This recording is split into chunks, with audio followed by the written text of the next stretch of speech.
You know it's going to show up in some form or fashion on your exam. We're going to do the respiratory system first. You start off with 7 functions of the respiratory system. Now the very first function that you should think about when you think about the respiratory system is what? Respiration. Respiration. And respiration includes movement of air in and out of the lungs and gas exchange in the lungs. What else does the respiratory system do for us? Speech. And smell. It just comes natural to think about those, right? And pH balance. okay, pH balance by controlling levels of CO2. carbon dioxide. And I heard somebody say ACE. What's this all about? Now explain it to me. Angiotensin converting enzyme. When angiotensin 1 goes into the lungs, and the enzyme converts to angiotensin 2 for what is it? Kind of helps now that we've been through the urinary system, right? It helps you understand that better because my anatomy students right now have just memorized ACE and we reviewed, and I'm like, what does this have to do with? Ooh. I'm like, what good does it do you to memorize it if you don't know what the heck it is? All right, respiratory system. What else? Yeah, They yes. spell it abdominal. Respiratory pump, and what are you pumping? Lymph and venous blood. Lymph and venous blood. Because remember, your vena cava has less than 10 millimeters of mercury pressure in it, so that assists with the return of lymph and venous blood. And our last function is to Expelling the abdominal contents. expelling abdominal contents.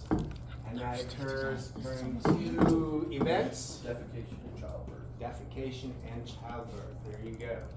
All right, so there's our start. And then we get into the process of ventilation.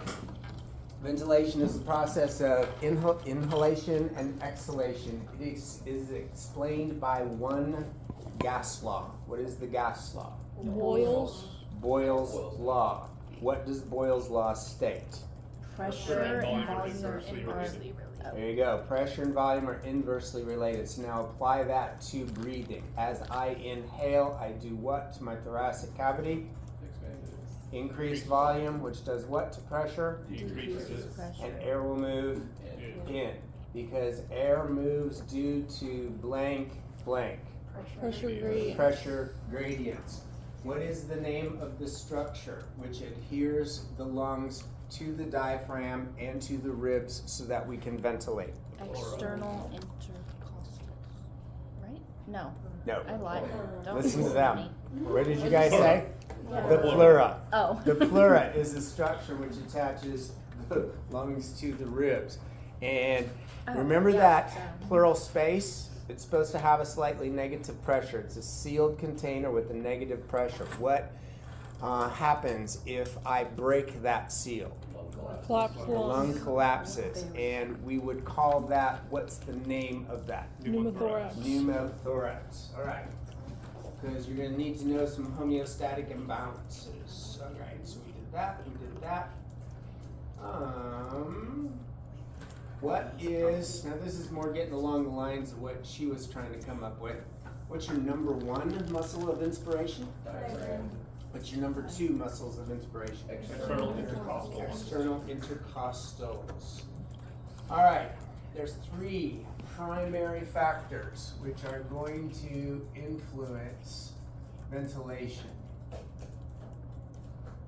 And those primary factors are airway resistance and surface tension and compliance. Okay, so let's start with number 1, airway resistance. What is the main factor which is going to influence airway resistance? Obstructive. Diameter of the bronchioles. And how do we control the diameter of the bronchioles? Smooth muscle. So we call that what and what? Vasoconstriction and vasodilatation. Oh, no. Bronchodilation, bronchoconstriction. And what part of the nervous system is going to be in charge of this? If I want to bronchodilate, Oh. sympathetic nervous system, because you're wanting more gas exchange so that you can make more ATP to fight for your life. And then if I'm not needing to make so much ATP, the nervous system which controls bronchoconstriction is parasympathetic nervous system. What are some things which can jack up airway resistance and make it more difficult to move air in and out of those bronchioles? Scar tissue. Okay, scar tissue. Let's talk about the diameter of, you're getting more into, and you are correct, that would decrease the amount of air moving, but what's gonna mess up the diameter of the tube? And a- Scar tissue doesn't usually mess up the diameter of the tube, does it? No. No. Messes with stretch. Yeah. What's the other one? What's gonna mess with the diameter of the tube? Okay, what do we call that? Obstructive. Obstructive diseases. So what could be some of the obstructions? Mucus would be number one. And what would create too much mucus? Okay, smoking is one of the things. It's an irritant, and that's going to trigger excess mucus.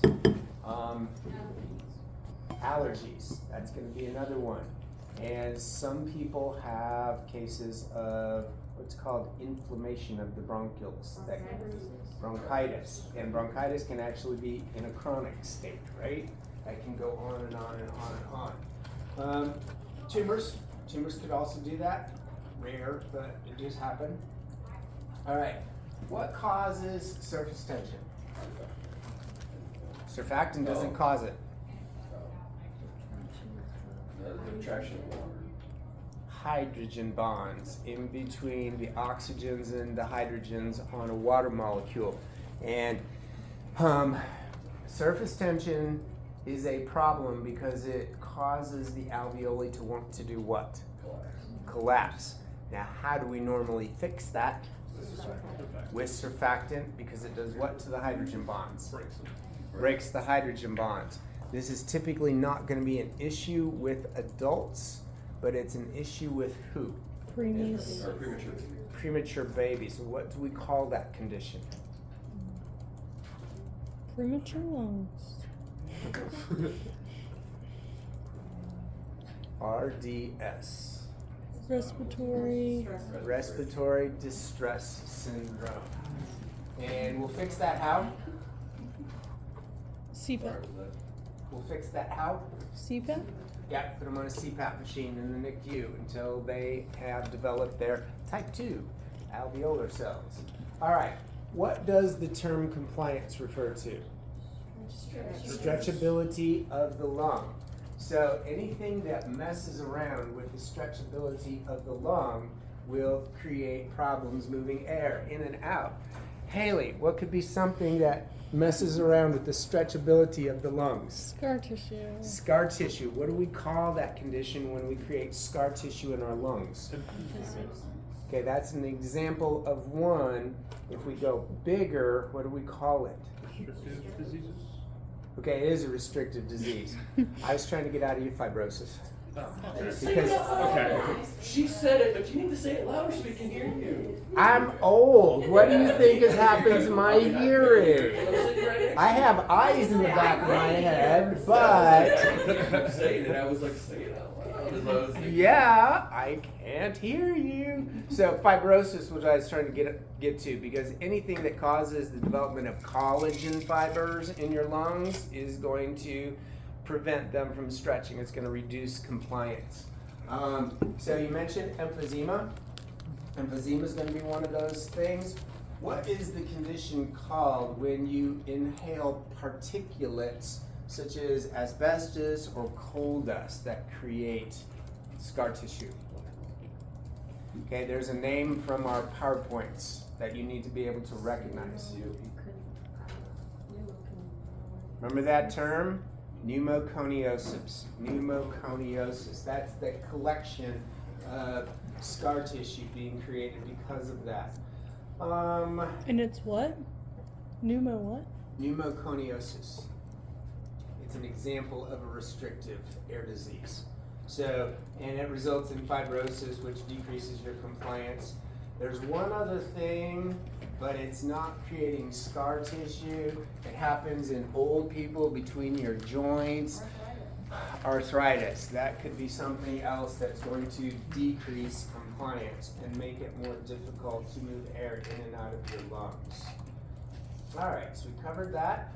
And then, what is the number one way that we have of testing people's ability to inhale and exhale properly? What is that? Spirometry. And spirometry has to do with measuring volumes of air that move in and out of the lungs. What do we call that amount of air that we normally move in and out of the lungs in a normal breath? Tidal volume. And we usually just go by what value is average tidal volume? About 500 mils. What do we call the amount of air that we can take into our lungs above and beyond a normal breath? Inspiratory reserve volume. And what do I call that amount of air that I can normally expire after a normal exhalation?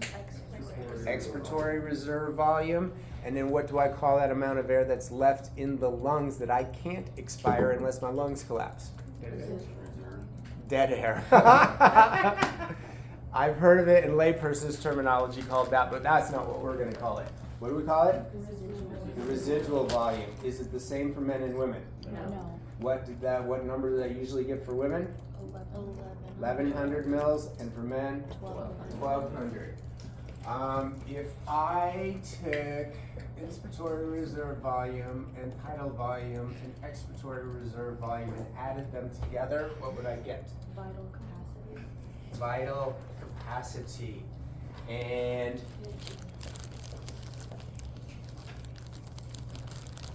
remember this from lab? What does that ratio help us to determine? Whether it's restrictive or obstructive in nature. Because my restrictive diseases will have their biggest influence on what? My restrictive diseases. Yeah, your inspiratory reserve, because you're not going to be able to inhale as deeply because those collagen fibers stop you from inhaling. And if I have an obstructive disease, what is most likely to be more greatly impacted? Your expiratory reserve and this, your forced vital capacity in 1 second. This is going to be what if you have an obstructive disease? Decrease, because it's difficult to get air through a smaller tube. It is going to increase your, or it's going to decrease a restrictive disease, an obstructive disease will decrease the expiratory reserve. As I was reading it, if like emphysema, if the bronchioles collapse as you exhale, it's going to trap more air in your lungs. And that then is going to increase your residual volume, the amount of air that you can't exhale. And by doing so, then it decreases your vital capacity. So you're going to see a decreased vital capacity. Okay, so that takes care of that stuff. And, okay, gas exchange. Now that we're into gas exchange, we need to talk about 2 more gas laws.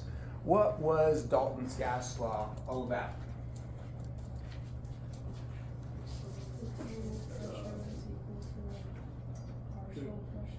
Yeah, your total pressure of the air atmosphere around you is a mixture of different gases, and each little gas on its own is pushing down on you with a little amount. That's its partial pressure.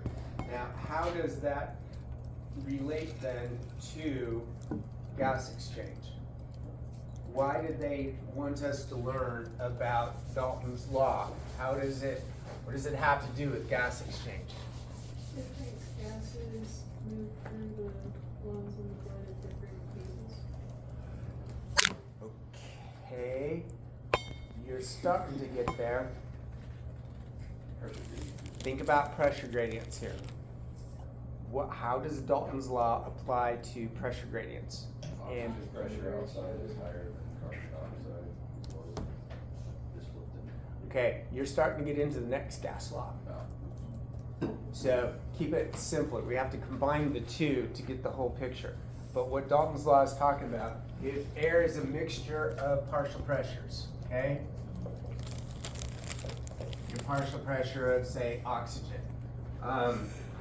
If I have partial pressure of oxygen, if we went from 160 to 40, and then I had a partial pressure of CO2 of 45 to 40.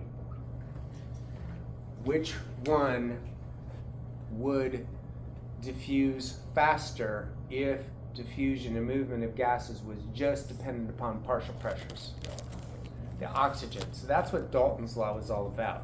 The bigger the difference between the two partial pressures, the greater the rate of diffusion would be, if that were the only factor that we had to consider.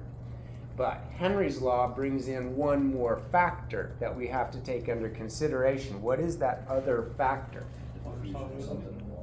We have to move these gases into water, the liquid environment. And when we add the liquid environment, who has an advantage in the liquid environment? CO2. Why? More solid. 20 times more soluble in water than what oxygen is. So oxygen wins the battle on the partial pressure because it has a much steeper concentration gradient, but carbon dioxide wins the battle on solubility, and the two balance each other out. So we basically have the same amount of oxygen going in as we have CO2 coming out of the body. All right, does that make sense on those partial pressures? That's why you have to actually attack them one at a time, explain one, and then you can move into the other one and see, why do we have to learn this? Okay. Okay, let's throw some numbers up. Let's say that we're talking about the partial pressure of oxygen, and I have 104, yes, 100 and less than 40. Where am I at with these different partial pressures? Where am I at with 160? Atmosphere. Atmosphere, where am I at with 104? Alveolar. And then 100? Systemic. The V. Yeah, you gotta get specific here. You can't just say blood because blood varies in its oxygen content. So where am I gonna have the high levels of oxygen in the blood? In the pulmonary veins, because veins in the pulmonary system carry oxygenated blood, or the systemic I don't remember. what? Arteries. Oh. So thought it pulmonary veins carry oxygenated blood, and systemic arteries carry oxygenated blood. That's where you'd find that high number. And then where do I find less than 40? In the respiring tissues. When I have my partial pressure of CO2, I have greater than 45, 45, 40, and 0.3. Where am I at for greater than 45? Respiratory. What did we just say 2 minutes ago? Respiratory tissues. Respiring tissues. That's the thing, respiring tissue. That's the word I was trying to get out. I knew it, and it's like, we just said it. When it comes out, where does it go? And 40 equalizes at 45? Pulmonary arteries and systemic veins. What would you just say? Pulmonary arteries and systemic Okay, veins. pulmonary arteries and systemic veins, and then 40 In the alveoli. in the alveoli, and 0.3. Atmosphere. So what does this demonstrate? That as the gradients change, diffusion will be better? Or We'll keep it even simpler. Gases diffuse in and out of the body due to pressure gradients. So this is where we really reinforce that we talked about pressure gradients, or pressure is what actually moves it in here, and then concentration gradients, your partial pressures of your different gases. Why are you looking like that, Samantha? Because I'm old and can't see. Oh, okay. I thought you were scrunching up your face because it didn't make sense. And I'm like, what doesn't make sense about that? No, if you can't see, all right, if you're squishing your eyes because you can't see it, that's not my problem. As long as you understand the concept. That's what I'm trying to get at. All right. We don't need to cover that. 3 additional factors which affect pulmonary gas exchange. All right, 1, 2, 3. Your first factor is going to be surface area. Okay, the lungs usually have 1,000 square foot of surface area. What's some things that could screw up surface area?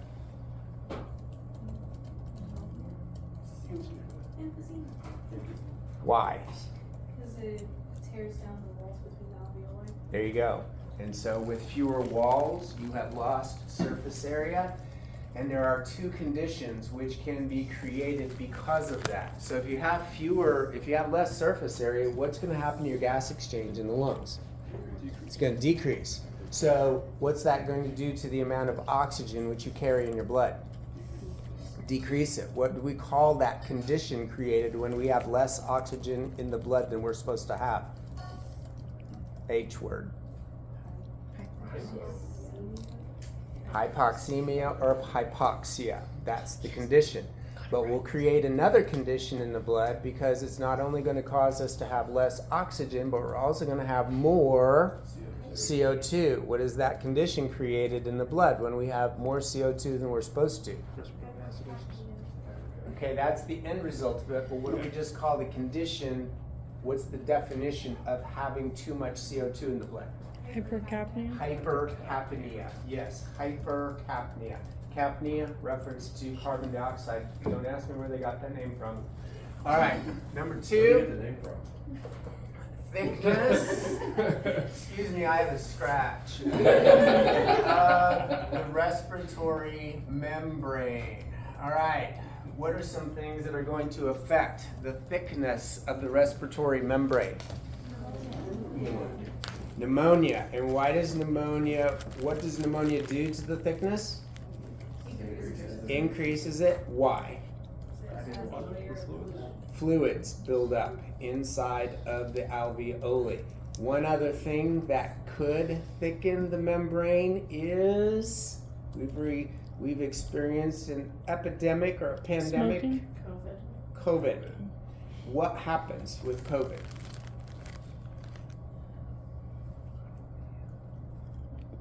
It's not liquids. We have some inflammation, but we actually put down extra fibers in there. We grow more tissue, and the tissue actually thickens it. And when you thicken that membrane, what happens to the process of diffusion? It decreases. They call that acute respiratory distress syndrome, or ARDS. Okay, last one is called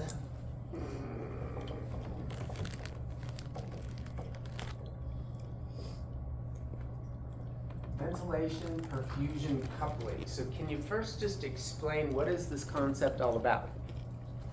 Ventilation perfusion coupling. The relationship between how much air is coming in and how much is actually being infused into the blood. You got part of it. You've talked of that. You just discussed the ventilation aspect. Link up the perfusion part. What is perfusion? Yeah. So how do they work together? This is a type of what I consider to be auto-regulation, which happens in the lungs automatically. How do your lungs match ventilation with blood flow? Let's say that I have an obstruction in a bronchiole. What will the venules do, which are delivering blood to that alveoli, which is on a bronchiole, which is plugged up with mucus? Dilated. It's going to vasoconstrict. It's not going to send blood to an alveolus that's not functioning correctly. What's it going to do then? Send it to another part of the lungs where the alveoli and the bronchioles are functioning correctly. So let's say, for instance, like on your right lung, you've got 3 lobes. If my bottom lobe was full of pneumonia, and it was not respiring properly, those venules in that area would all vasoconstrict and send that blood to the upper two lobes where it's functioning correctly. That is how we match ventilation with blood flow. What if I start to exercise? Let's say all my bronchioles are fine, I have normal lungs, and I start to exercise, and the venules coming into my alveoli now start carrying more CO2 in them. How will my bronchioles respond?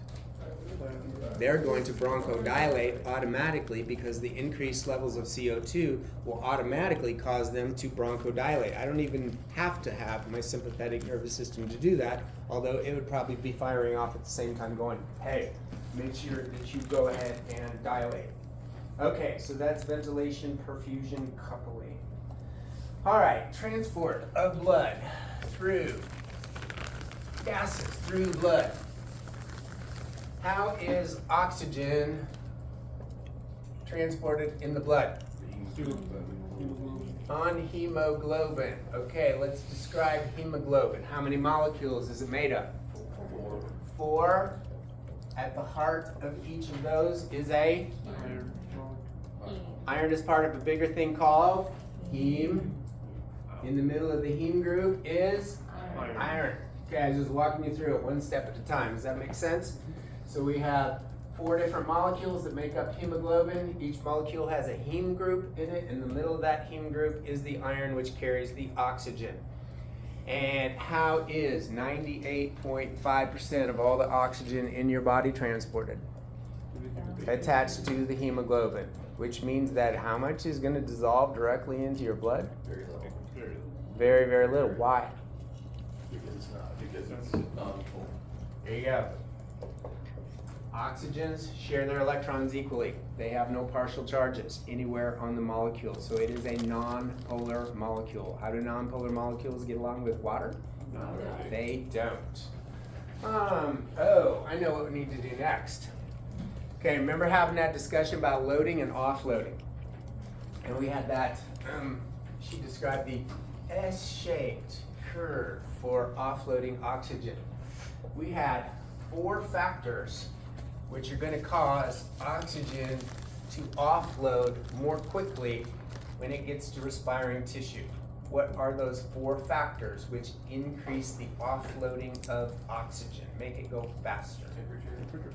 What kind of temperature? Higher temperature. Increased temperature causes it to offload, and pH. What about pH? Decreased pH, so more acidity, and to go along with that, increased CO2 levels. And the one that's really weird that you just have to memorize, BPG. Increased levels of BPG, biphosphoglycerate, some molecule that's created when red blood cells are metabolically active. Whatever. Okay, now, to go along with this, we might as well go ahead and practice it. These 2 are what they call the Bohr effect. And the Bohr effect basically just says that as levels of CO2 increase in your body, it's going to lower the pH. So let's practice that formula. CO2 comes out of your respiring cells and combines with water to create what molecule? H2CO3. And this is known as carbonic acid, which then disassociates into a hydrogen ion and a bicarbonate ion. So the Bohr's effect is as CO2 levels increase, you're going to have increased levels of hydrogen, which are going to lower your pH, and that is going to cause more oxygen to hop off those red blood cells. Makes it really, really easy. And what does this have to do with it?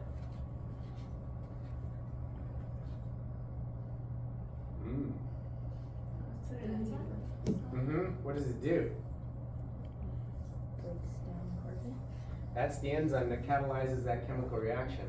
But from the way that I understand it, it helps it go in both directions. And I'm like, how does one enzyme help it to go in both directions? But that's the only enzyme they talk about. So I'm like, okay, whatever. I don't have the proof to either prove it or disprove it, so I'll just accept it for what it is. Okay, so there's that. I think that takes us to, yes, CO2.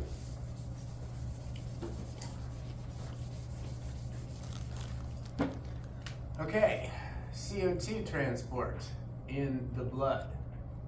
There are how many ways? Houston, plasma, Okay, how much? 70% or 60%. No, that was the bicarbonate. It's 10%. Okay, let's start with that then. Sorry. No, the Houston and plasma. Yo! I'm trying to. There's a pattern that I've remembered this, and we're screwing up my pattern now. Let's get back to my pattern. How much is dissolved directly into the blood plasma? By itself. 10%. There you go. So 10% is dissolved directly into the plasma. Then we have 20%, which is transported how? Attached to the globin, which we call carbaminohemoglobin. So it does not compete with oxygen for a binding site. And then what's left is 70% is transported as bicarbonate from that formula which we just completed. Okay. That is that. And the red blood cells. Okay. Okay, so does CO2 have a major impact on the pH of our body? Yes. Okay, so if you imagine we have to say this represents levels of CO2. And we've got this range where we're supposed to keep, this is our normal range. How do I keep CO2 levels in this normal range if my daily activities vary all the time? I alter the rate and depth of my respiration. So if I start to exercise and I start climbing up here, CO2 levels increase. What will happen to my respiration rate? It's going to increase. I'm going to blow off more CO2. And if I'm just kicking back in my lazy boy rocker recliner, digesting some food, and I'm not generating much CO2, my respiration rates are going to become very, very, very low. Where do you find the respiratory centers which control the rate and depth of respiration? In the brain stem, 2 in the pons and 1 in the medulla oblongata, which is why you can't damage your freaking brain stem because you will die. All right, so what effect does hyperventilation have on CO2 levels? Decreases it. So what do we call that? That can create a condition called? Alkalosis. Okay. Respiratory. Okay. And the definition of too little CO2 in the blood is hypocapnia, which will then result in respiratory alkalosis. And if I am not moving enough air in and out of the lungs, we call this condition hypoventilation, which will do what to CO2 levels? Increase it. And what do we call the condition of CO2? Hypercapnia, and that will result in a condition called respiratory acidosis. Those are hard questions too. It's like, yes, there could be 2 different answers for this. Okay, my best friend, she had a video Which? by herself, and she was really young, and it was like everybody made fun. Why is carbon monoxide so Because it was dangerous? like, well, her family did, because it was like, Has I'm a increased piranha, immunity. and she did that, but she Takes had a all big the mouth sides. filter, It and binds like, to the like, iron herself, more firmly. It's hilarious. 200 times.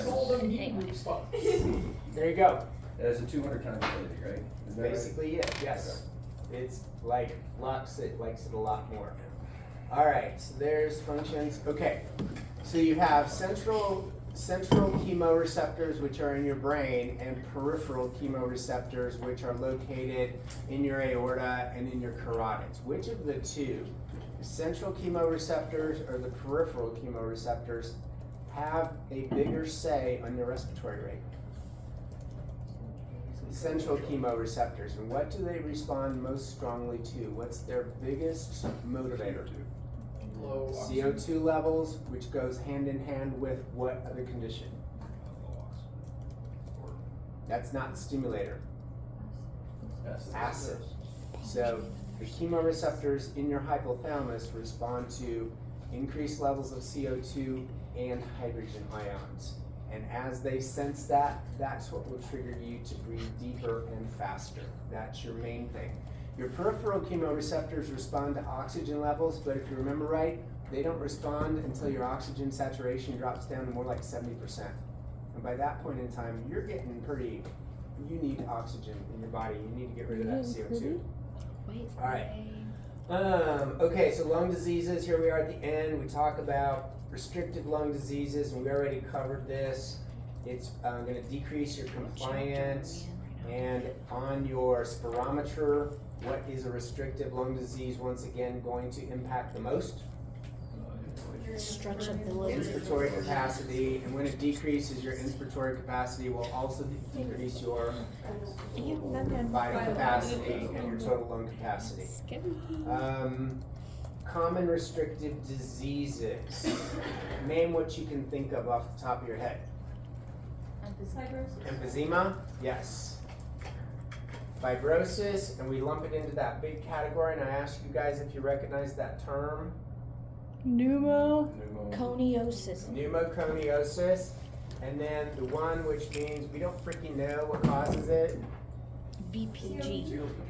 Oh. Idiopathic. Dang. I knew it was idiot. pulmonary Idiot something. I was just throwing fibrosis, an. and they can link that back to smoking cigarettes. And then there was one weird one, Lou Gehrig's disease. Remember ALS? Oh, Why would ALS fall into that restrictive disease category? because it decreases muscle use. You lose motor innervation to your diaphragm. And so if you can't send nerve impulses to your diaphragm, guess what you can't do? You can't inhale. You can't inhale. Obstructive lung diseases trap oxygen, poor carbon dioxide, rich air in the alveoli. Typically, what's going to happen to your residual volume with an obstructive disease? It's going to increase, and vital capacity decreases because you're not exhaling so much air. That explains why you see so many COPDers breathing, because they are not getting That's why you out see all them of that CO2 rich air from their lungs, and that's what causes them to put so much effort into breathing. There's a term, I don't remember, have you ever heard of blue bloaters? And there's another term, pink puffers and blue bloaters. What?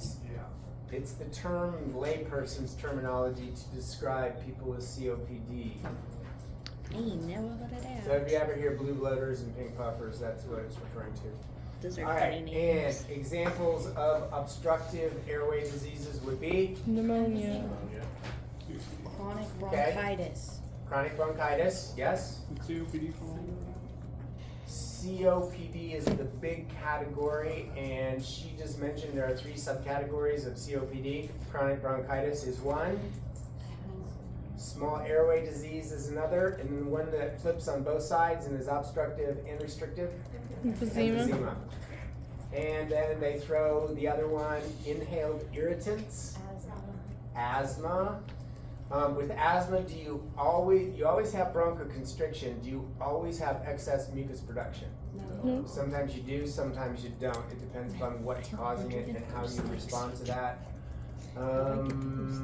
And the last one that's considered an obstructive disease is if I've been smoking for 300 years and I develop a in my lungs, tumor. Tumors fall into that category also.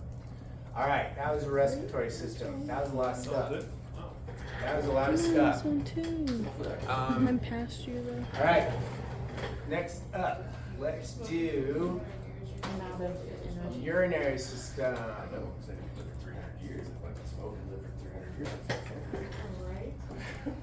Okay, 1, 2, 3. Is this the same chapter? 5. What? Yeah, this is urinary system.